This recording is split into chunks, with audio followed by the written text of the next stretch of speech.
Good afternoon. I'm here with Illinois National Guard Brigadier General Richard Neely, Illinois State Police Lieutenant Colonel David Byrd, and Illinois State Police Lieutenant Colonel Margaret McGreal to provide an update on our state support for communities across Illinois.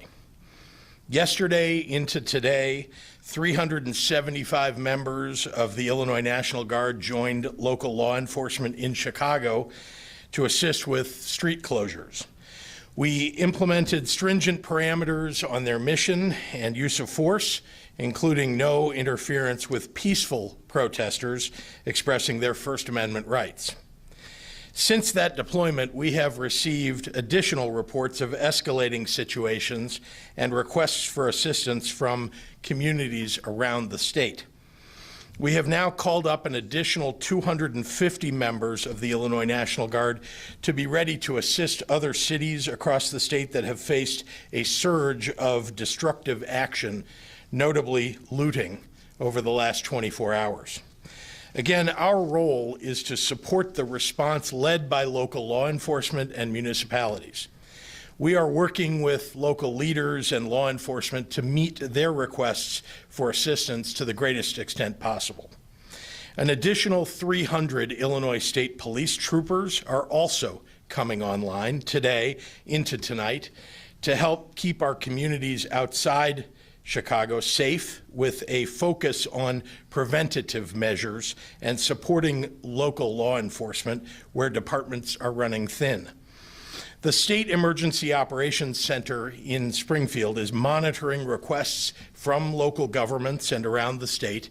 Individuals from Illinois Emergency Management Agency and various mutual aid networks are on standby to assist. Illinois State Police Director Brendan Kelly will provide a live update from the Blue Room at the Capitol in Springfield at 5:30 p.m. today with more details on our statewide response. To bolster this response and give us greater flexibility, I have today issued a disaster proclamation for Cook, Champaign, DuPage, Kane, Kendall, Madison, Macon, Sangamon, and Will counties to coordinate state agencies and resources as we work to assist local governments with their disaster response and recovery operations. It is difficult to put into words the damage that has happened to our communities over the weekend, because there are small businesses and lives and jobs and public property to think of. A difficult second rebuilding to ask of people on top of the pandemic-induced economic strife that we're living in. 40 million people are unemployed in this country. In time, property can be rebuilt, but the pain will fall disproportionately on the backs of our small business owners, our working families, and our communities of color, and it has to stop. We have to take care of our people. And for that reason, we will continue to flexibly deploy Illinois State Police and the National Guard strategically as we work with the dual purpose of protecting Illinoisans as well as the First Amendment rights of peaceful protesters. I know there are people in this country, including some elected officials, who will point to the looting we've seen in Chicago and across Illinois and use it to dismiss the pain and anguish and sorrow of the moment. Let me be clear.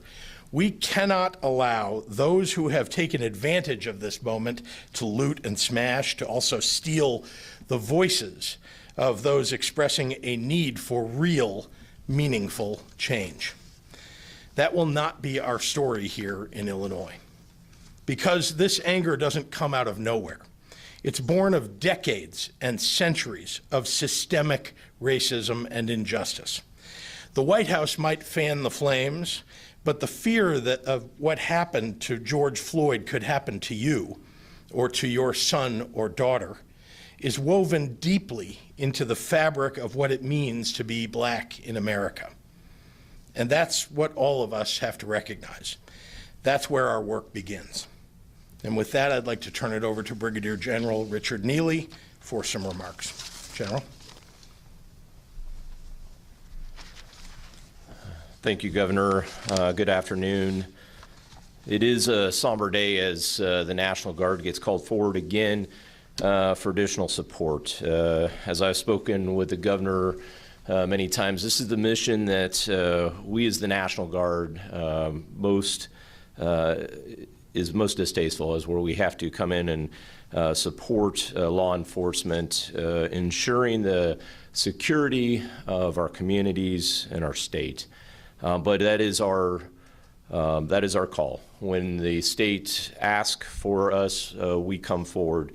And yesterday, we had 375, between yesterday and today, we had 375 guardsmen of the 33rd MP Battalion report to Chicago to support both Illinois State Police and Chicago City Police Department by the request of the mayor and the governor to provide that cordon around the city to downtown area, again, supporting those peaceful protesters and ensuring control of the downtown area. As I stated yesterday, each time the National Guard's called forward, these guardsmen step out of their civilian lives. They get a call, as they did yesterday at 5 in the morning, telling them to report. They pack a bag, they tell their families goodbye, and they put their uniform on and they lace their boots up really tight, knowing that they're leaving for a period of time to respond across the state, much like they have during the COVID-19 response. And today we are in the process of calling up another 250 National Guardsmen from the 178th Infantry Battalion, portions of the 2130 Infantry Battalion, portions of the 122 Field Artillery, and from our 3 air wings in Peoria, Scott, and Springfield, security forces teams from those areas to augment, again, local law enforcement throughout the state.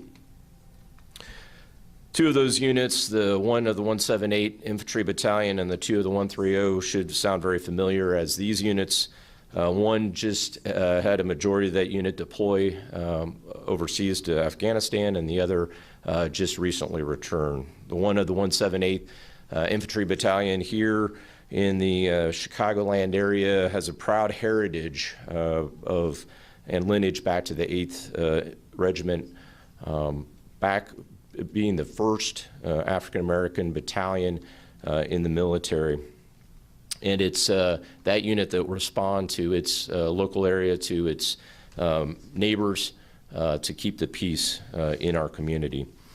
Again, we'll continue to support local law enforcement. Illinois State Police will continue to plan along with each of the emergency managers across the state and the local communities and mayors to support a response to this civil disturbance that's currently ongoing.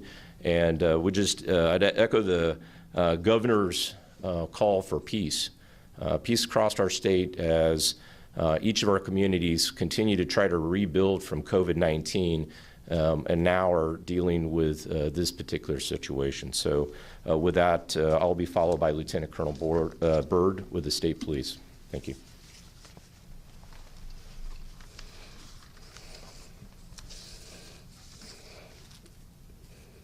Thank you, General Neely.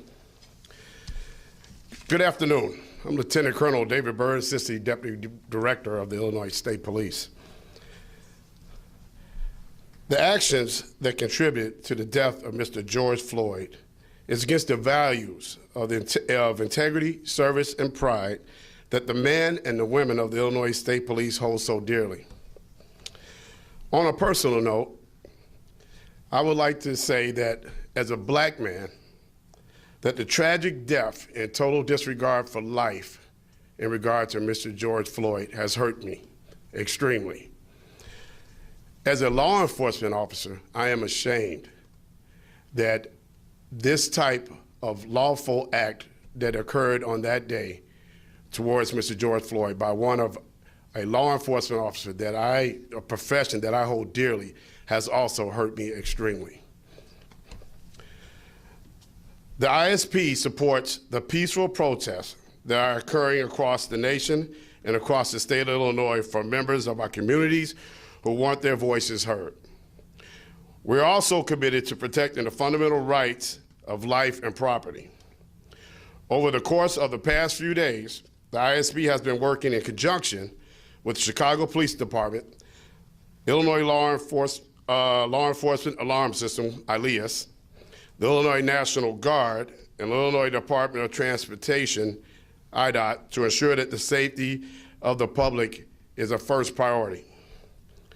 Over the weekend and into today, the ISP has proudly assisted our various law enforcement partners across the state who also share our mission of public safety, including the Chicago Police Department, Aurora Police Department, Downers Grove Police Department, Oak Lawn Police Department, North Riverside Police Department, Evergreen Park Police Department, Joliet Police Department, Calumet City, Lansing Police Department, Rochelle Police Department, Rockford Police Department, Freeport Police Department, Champaign Police Department, Carbondale Police Department, and a host of other local police departments.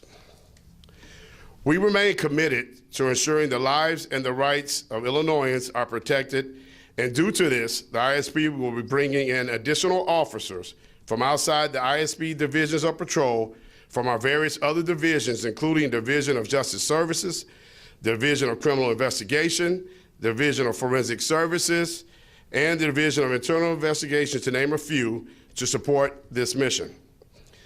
I would like to thank our troopers across the state for their hard work, their willingness to help, and for the professionalism that they displayed not only over the weekend, but each time they put on their uniforms. I would like to end by urging the public across this great state to express their voice in a peaceful, nonviolent manner. We are listening. Right now, I want to bring Governor Pritzker back to the podium for questions. Thank you very much, Chris. Happy to take any questions from members of the media. Governor, good afternoon.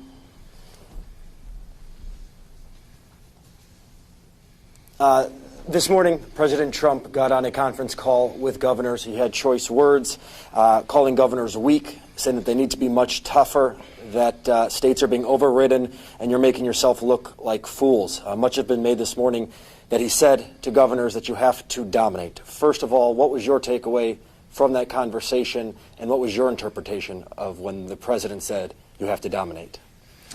Well, you heard my reaction. The truth is that the president has fanned the flames instead of bringing peace and calm.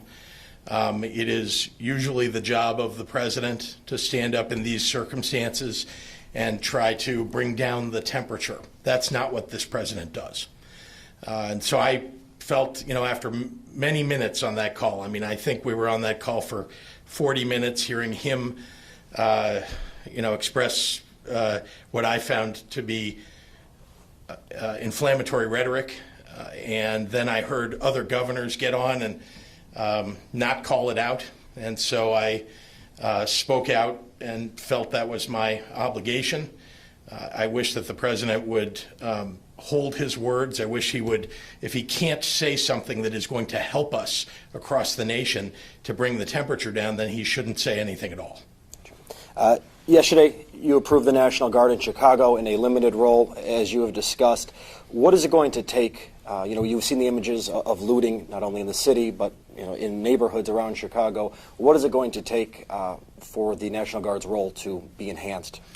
Well, as you see, we are enhancing it. We respond, though, to local law enforcement, to local municipalities. We were asked to play a limited role yesterday and did so at the request of the city of Chicago. I think it's an appropriate request, by the way. I think the city of Chicago, has a significant police force. And much of it was out last night doing their job, even though I know that there was a lot of looting. The fact is that the National Guard doesn't have the job and doesn't regularly train to be a frontline police officer doing law enforcement in municipalities. We have military police who are trained to be military police. Some of them are police officers in their home counties or home cities across Illinois, but many of them are not. And so I think they were providing a support function. They'll continue to do that more, as you heard me talk about today. We'll have more of them out all across, wherever the municipalities have requested and where we can. But the important thing to know is that between the state police, which are going to have 200 plus troopers out there, almost 300, add that on top of the 375 that we already had from the National Guard, plus 250 more that have been called up. It's a pretty significant force. And this next question comes from Charlie Meyerson at ChicagoPublicSquare.com. If you had any hope President Trump would take your advice, what's the number one thing you'd suggest he do to address the unrest and violence across the country? Well, I think he should speak to the pain that's being experienced by people all across the country, African Americans, people of color, who have been subject to situations like we've seen. Unfortunately, the George Floyd situation was not a unique one. And so I'd like to hear a president stand up and talk to that situation, and also bring clergy together. Ask clergy to step up. I would do that. I am doing that. I really think it is time to call for calm around not just the city of Chicago, the entire state of Illinois, and the entire country. That is in part the job of a president. This one hasn't done it. This next question comes from Kelly Bauer with Block Club. You announced today that you are readying 250 guardsmen. Are you, Mayor Lori Lightfoot, considering sending additional guardsmen beyond that 250 if needed? Will their work change so they're not just managing the perimeter and downtown? Well, it's their job to support local law enforcement, so we'll continue to do that and do it wherever they are asked to do it. And again, we have resources that we're bringing to bear. You've heard, when you add up everything that we're bringing forward, it's approaching 1,000 personnel from state police and from National Guard, and we'll do what's necessary here to help. First of all, to allow the peaceful protesters to do the kind of protest that's appropriate, and then to catch the bad guys. And has the state closed down any of its COVID-19 testing facilities in response to protests and separate looting and having to call the National Guard to focus their attention on the issues at hand? Yes, it's one of the unfortunate consequences of what's happened is we can't have guardsmen out there unprotected providing the testing while, we can't have police out there protecting the guardsmen who are out there trying to protect the public. And it's impossible at the moment. So temporarily, the Guard, which has done an unbelievably great job, let me just be clear, we would not have the kind of testing numbers that we have across the state if the Guard wasn't manning these posts. But unfortunately, this situation has forced us to shut down some of those temporarily. Do you have a number on how many have been shut down as a result? I don't, but I could provide that to you. My press secretary will do that. Greg Bishop from thecentersquare.com. What advice would you have for small business owners who are seeing images of looting and rioting? How can you assure them that the state is doing everything that it can to protect private property? Well, we are and will do everything that we can to protect private property. That's you see here some of the bravest individuals, representing the bravest individuals in the state, and they are out there protecting private property, public property, and lives. So we'll continue to deploy as needed. These things have popped up overnight.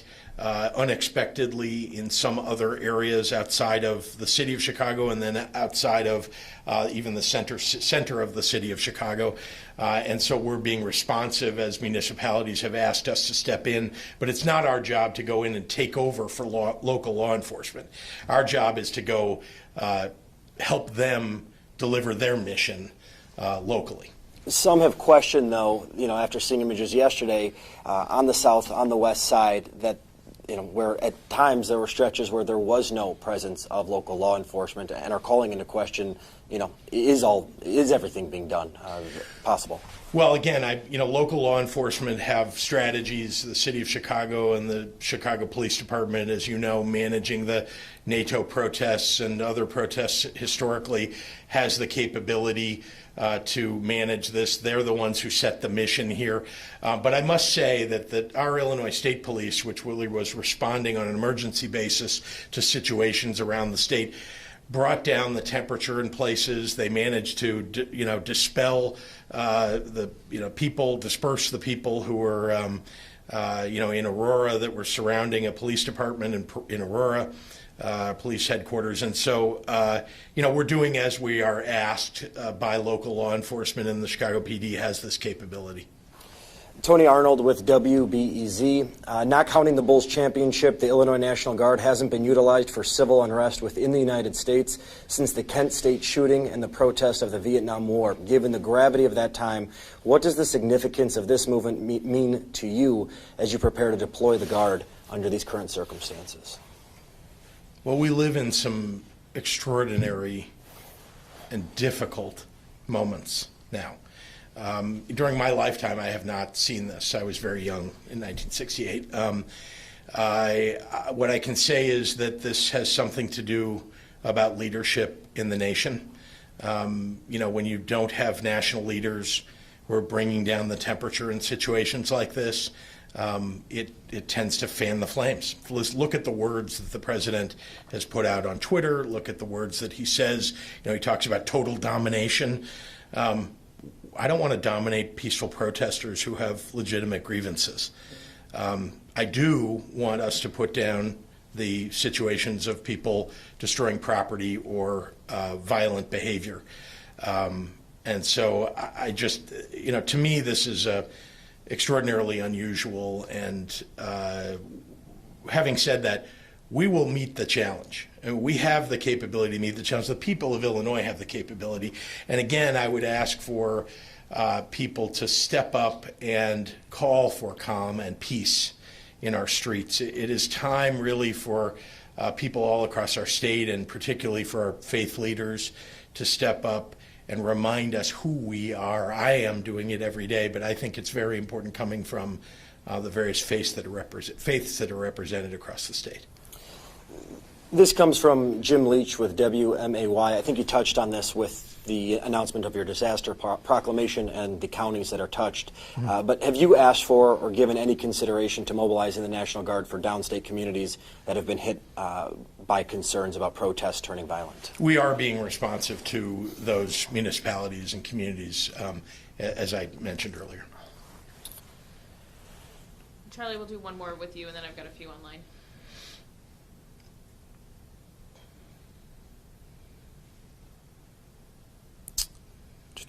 And the Tribune asking, again, I do believe you have touched it, but several Chicago aldermen, they're calling for 3,000 members of the National Guard to be deployed to the south and west sides of Chicago because of all of the looting in those areas. They've been critical that the Guard has been used to help secure downtown, but not the city's neighborhoods. What is your reaction to the widespread looting on the south and west sides and this request for additional members of the Guard to specifically target those areas? The looting on the south and west sides and really all over the city, not to mention the state, is abhorrent. It is certainly the obligation, that we all have to keep our communities safe. And what I would say is that it's the mission that gets set by local law enforcement that is being followed. We're providing support services, which is the appropriate thing to do. And state police have been stepping up on the front lines because they have the kind of training that's necessary to be right there on the front lines, making arrests, for example. And so you've seen we're deploying state police, significant numbers of state police, and deploying significant numbers of guardsmen and women. Thank you, Governor. Thank you.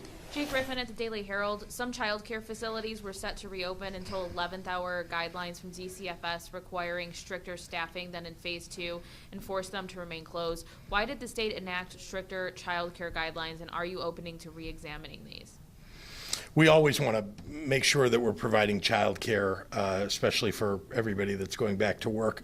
And so we're open to considering changes in those guidelines. But I would point out that, what we're trying to do here is to manage the challenge of keeping everybody safe, and particularly the children, these very young children. And that there have been connections between coronavirus and a disease that now seems to infect children. And so we're trying to, do our best to manage small groups, but within larger contexts of opening those larger child care centers. Dave Dahl at WTAX. Governor, how does it help Illinois for you to call out the president as you did today?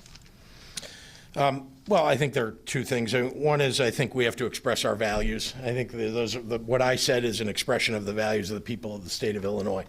That inflaming, the kind of violence, and looting by simply calling for utter dominance of everybody, including the peaceful demonstrators, that's just one example. You saw, if when the looting starts, the shooting starts, you saw that the president said that and repeated something that comes from a racist past in the United States. So I think it's an important thing to call out the values of the people of Illinois at an appropriate moment. And, it helps the state of Illinois because I think people should know what we stand for. I mean, we're a great people. The state of Illinois has produced some amazing presidents of the United States because of the values that we all share. And so I'm just reminding everybody that's who we are. Jamie Monks of the Tribune will be our last question. Can you expand on what the 300 state police troopers' role will be in pursuing preventative measures and assisting local law enforcement? What types of preventative measures? Maybe I should, ask Colonel Byrd to step up. Thank you. Sure. Thank you, Governor. As far as the additional personnel that the state police will be providing, we have several missions that we have identified that we're going to use those additional personnel for. So, of course, we already have our crowd control aspect, and we've been using that for the last 3 days. And they have been doing an amazing job. We have a need from local law enforcement, local municipalities for assistance with traffic control. They are requesting us for those type of details. We also are going to be using our officers to do just some of the calls for service that we have right now within the city. We have been inundated with calls of service, so those extra personnel will help us there. There are investigative components that we're going to be using our additional officers for as well. So there are several different missions that we do have identified in place, and we will be using those additional officers for all of those. Yeah, go ahead. Sorry. I want to add something important, if I may. There is an enormous amount of coordination that is going on between law enforcement at the federal, state, and local level, and I'm really proud of that fact. I was on a call earlier today with federal officials, with our state officials, with our National Guard. We are getting briefings from the city of Chicago and briefing them on our capabilities and what we can do to be helpful. So I just wanted to point out that the state police, which has the ability to rapidly to respond where there's a need, the coordination that's going on between all of these levels of government and in particular law enforcement is really spectacular. This will be our last one. Sorry, I Yep. forgot Hannah. From the Daily Line. Governor, what do you plan to do with your disaster orders for these counties? What executive orders will you issue? Will you release funds via EO to help rebuild businesses? What else can you do to provide security through an EO? How long will the disaster orders last? Should a large relief package be considered legislatively? Well, that's an awful lot leading down a road that we haven't yet gone down. I think what we're trying to do again is to operate flexibly, and that's what a disaster proclamation allows us to do in these circumstances. But it is limited right now to simply law enforcement and being responsive to the needs of those counties, without having to to deal with a lot of red tape when you need to, move quickly within minutes or hours to help local law enforcement. All right, thank you, everyone. Yep, thank you.